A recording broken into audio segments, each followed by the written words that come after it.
Sir ऐसा मुझे सच में तो कॉन्फिडेंस नहीं था कि मेरा फर्स्ट टाइम में हो जाएगा, बट आई थिंक ऑलमाइटी का था ब्लेसिंग्स था कि मेरा फर्स्ट अटेम्प्ट में ही हो गया। अच्छा राजू। साथियों, इस समय हम मौजूद हैं जौनपुर के भगवती कॉलोनी, ये लाइन बाज़ार एरिया में पड़ता है और यहाँ पे एक बच्ची का सिलेक्शन राजस्थान पीसीएसजे में हुआ है और सारी तैयारी उन्होंने किस तरह से की है, किस तरह से उनका कैसे इंस्पायर हुई, किस तरह से इनका सारा कुछ है, ये बातचीत करने के लिए हमारे चैनल एएस ट्रस्टेड न्यूज़ पे आज हम उनके घर पे आए हुए हैं। आपसे मुलाकात कराते हैं। हमारे चैनल पे स्वागत है आपका। Thank you sir. क्या शुभ नाम है आपका? साखी सिंह रघुवंशी। अच्छा, कैसे आपकी तैयारी रही? पहले तो आपको बधाई। Thank you. और कैसी तैयारी रही आपकी? सबसे पहले तो मैं थैंक्स करना चाहती हूँ ऑलमाइटी का, पेरेंट्स का और मेरे पूरे परिवार का, और मेरे कोचिंग का भी इसमें रोल है, मेरे सारे टीचर्स का, कि मैं यहाँ पे पहुँच पाई हूँ। और मेरी तैयारी में एक्चुअली इंस्पिरेशन मेरे पापा हमेशा से रहे हैं। उन्होंने मुझे स्टार्टिंग से ही सिविल सर्विसेज की तरफ जाने के लिए कहा था। तो मैं 12th के बाद मतलब मैं साइंस बैकग्राउंड से थी, मैथ्स से, तो मैं आईआईटी की प्रिपरेशन कर रही थी। बट क्लैट का भी मैंने एक एग्ज़ाम फॉर्म पता चला था कि वो भी होता है, तो उसका मैंने फॉर्म फिल किया। वो मुझे ज़्यादा इंक्लाइन लगा कि ये सोसाइटी के लिए ज़्यादा रेलिवेंट है चीज़ें, तो फिर मेरा इंक्लिनेशन थोड़ा लॉ की तरफ आया। फिर मैं आईआईटी का छोड़ के मैंने क्लैट की प्रिपरेशन स्टार्ट कर दी थी। फिर मैंने 5 ईयर लॉ अपना किया, हालांकि मेरा क्लैट हुआ नहीं, बट 5 ईयर लॉ मैंने पुणे से किया, भारतीय विद्यापीठ यूनिवर्सिटी से। उसके बाद मैंने, जब मेरा कॉलेज कंप्लीट हो गया, तो मैंने ऑनलाइन राहुल साईएस कोचिंग है, मैंने वो ज्वाइन किया। बट मैं पूरी तैयारी घर से ही कर रही थी, वो ऑनलाइन कोचिंग थी। और फिर जितना भी था सारा प्रीलिम्स, मेंस, इंटरव्यू, सब मैंने घर से ही प्रिपरेशन करके, और अभी फाइनली यहाँ पे हूँ। पूरी आपकी पढ़ाई लिखाई किस स्कूल से हुई है? स्कूलिंग मेरी Saint Patrick senior secondary school, LKG से लेकर 12th तक मेरी वहीं पे हुई है सारी। उस समय कैसी स्थिति थी, क्लास में कैसा आपका रहा? मैं तो थोड़ा टॉपर्स में ही रहती थी हमेशा से ही, स्कूल में भी, और अभी फिर मतलब अब तो हम लोग ऐसे ही हो गया है सब कुछ। अच्छा, जैसे इंग्लिश मीडियम स्कूल में तैयारी करने में जैसे इस तरह के लोग जाते हैं, ज़्यादातर बच्चे यही कहते हैं कि इंग्लिश मीडियम के जो स्कूल हैं उसमें इस तरह के बच्चे कम्पीट नहीं कर पाते हैं, लेकिन आप पीसीएसजे में आ गई हैं। बहुत सारे सेंट पैट्रिक के बच्चे ऐसा कहीं किसी और फील्ड में निकल जाते हैं, ऐसे में किस तरह से देखती हैं वहाँ की पढ़ाई लिखाई को? सेंट पैट्रिक में सबसे बेस्ट चीज़ जो है वो डिसिप्लिन है, और इंग्लिश का कोई ऐसा फैक्टर नहीं होता है। उल्टा मतलब इंग्लिश हो या हिंदी हो, वो आई थिंक कि किसी भी एग्ज़ाम में वो कोई फैक्टर नहीं होता है रोकने के लिए। इट्स जस्ट अबाउट ज़ील कि हम क्या करना चाहते हैं, कैसे करना चाहते हैं। और कोई आपके जैसे स्पोर्ट्स में आपका रुचि रहा हो या इस तरह का? हाँ, मतलब मैं स्पोर्ट्स कैप्टन थी अपने स्कूल में, मेरा इंटरेस्ट रहता था हमेशा से। बच्चे जो शुरुआत से जो तैयारी कर रहे हैं या शुरुआत में जो ग्रोइंग अप बच्चे हैं, जैसे आप भी छोटी रही होंगी फिर धीरे धीरे उसी गाइडलाइन पे आगे बढ़ी होंगी, क्या कुछ बताना चाहेंगे शुरुआती बच्चों के लिए?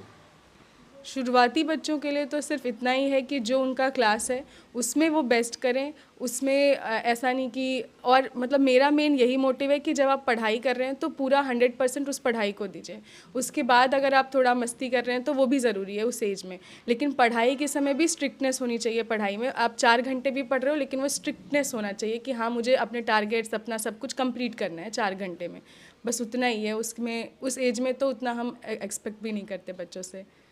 आज ज़माना बदल गया थोड़ा सा, पहले लोग दिल्ली निकल जाते थे, कोरोना के पहले जो है सारे लोग जो है दिल्ली की तैयारी अभी भी काफ़ी लोग तैयारी कर रहे हैं, लेकिन एक नई चीज़ भी आ गई है जो कि ऑनलाइन ऑनलाइन अच्छे अच्छे सब्सक्रिप्शन कोचिंग्स के आ गए हैं, तो उससे कितना चेंज आया है? क्या ज़रूरी है कि दिल्ली जाके तैयारी करना या घर पे भी हो सकती है?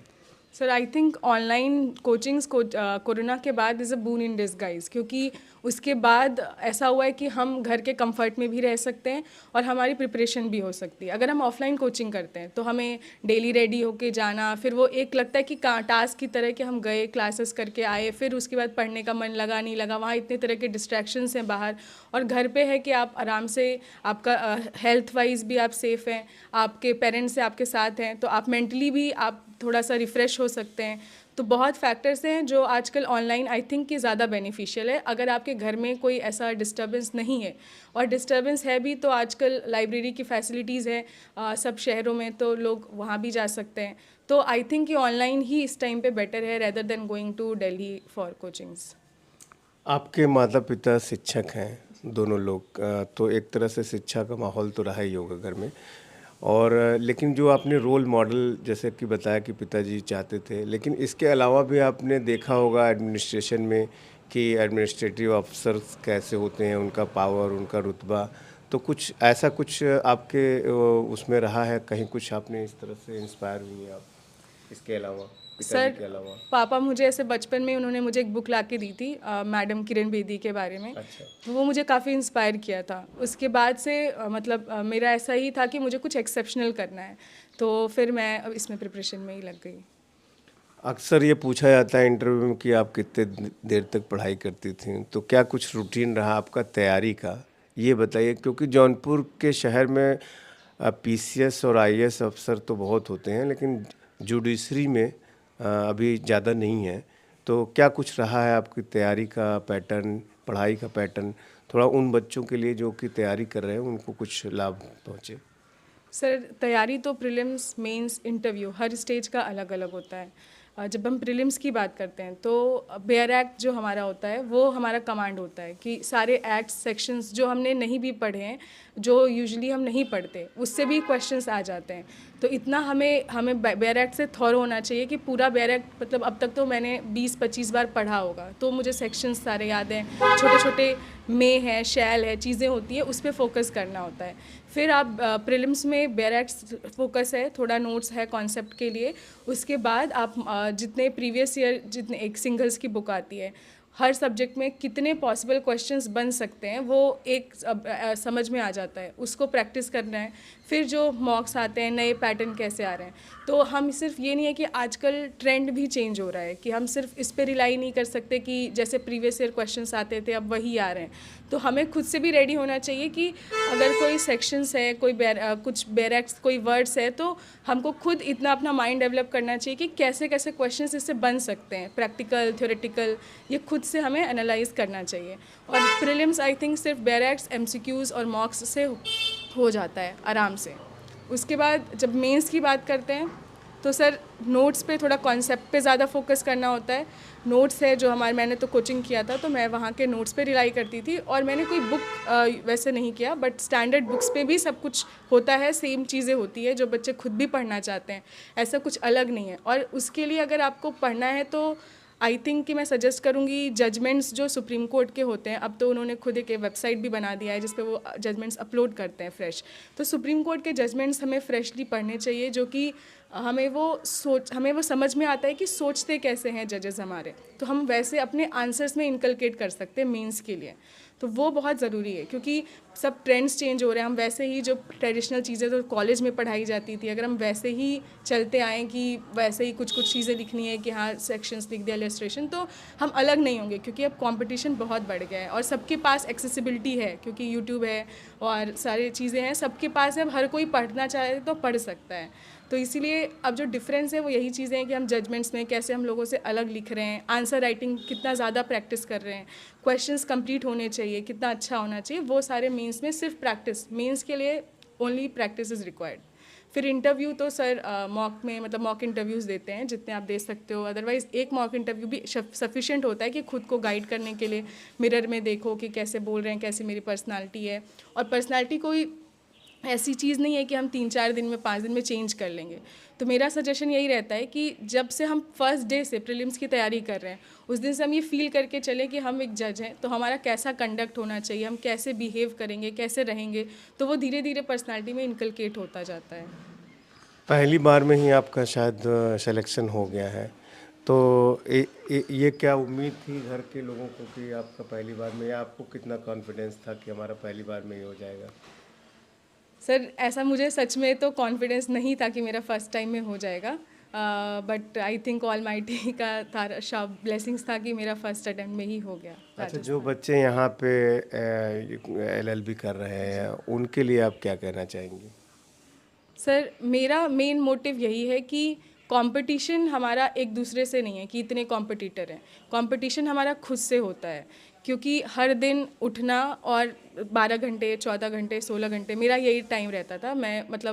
मैं 2 दिन 16 घंटे, 3 दिन 4 दिन ऐसे पढ़ती थी, फिर 2 दिन मैं 10 घंटे 8 घंटे ऐसे पढ़ती थी। थोड़ा मेरा चेंज होता रहता था जब कोई इंटरेस्ट आया तो ऐसा। तो मुझे ये होता, मेरा यही कहना है कि कंपटीशन हमारा दूसरे बच्चों से नहीं है, खुद से है कि हमारा सिलेबस कंप्लीट होना चाहिए टाइम पे। हम 6-7 बार 8 बार एग्ज़ाम से पहले उसको रिवाइज़ कर रहे हैं चीज़ें, हम सब आंसर राइटिंग कर रहे हैं, हम मॉक टेस्ट दे रहे हैं। वो सब कुछ जो कर लेगा, आई थिंक जब मैंने ये नोटिस किया कि मेरा कुछ बचा नहीं था, सब कुछ मैंने किया कि मॉक टेस्ट भी दिए, नोट्स भी पढ़े, कई बार पढ़े, तो फिर कुछ बचा नहीं कि आपको रोके। तो कंपटीशन वहीं पे है कि वो करना, कि वो हम हर दिन उठ के वो चीज़ें कंप्लीट करना, कि नहीं हमको सिलेबस कंप्लीट करना है, रिवाइज़ करना है बार बार, क्योंकि वो बहुत सुनने में तो बहुत आसान है, लेकिन रिवाइज़ करना वो चीज़ें, क्योंकि एक बार पढ़ा है फिर वही पढ़ना है, 20-25 बार वही पढ़ रहे हैं बार बार।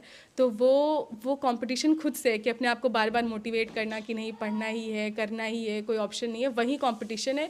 और जो बच्चा ये कर लेता है कि वो खुद से खुद को कॉम्पीट करके कि नहीं आज मुझे ये अपना सिलेबस कंप्लीट करना है, मेरा मन नहीं भी कर रहा है तो मेरा टारगेट ये है, तो एक दिन ब्रेक ले लिया वो ठीक है, लेकिन फिर उसके नेक्स्ट डे उससे ज़्यादा पढ़ा। और वो टारगेट्स कंप्लीट होने चाहिए कि अपना टारगेट छोटे छोटे बनाना चाहिए कि वीक में ये करना है और मंथ में ये कंप्लीट करना है, और वो टारगेट आपका कंप्लीट होना चाहिए। जैसे ही वो टारगेट छूटेगा हम लाइन कंपटीशन से बाहर होते जाएंगे, और टारगेट्स कंप्लीट होंगे तो सिलेक्शन पक्का है, कोई भी रोक नहीं सकता है। अगर हमने सब कुछ कर लिया तो कुछ नहीं रोकने के लिए है, ऑप्शन ही नहीं है।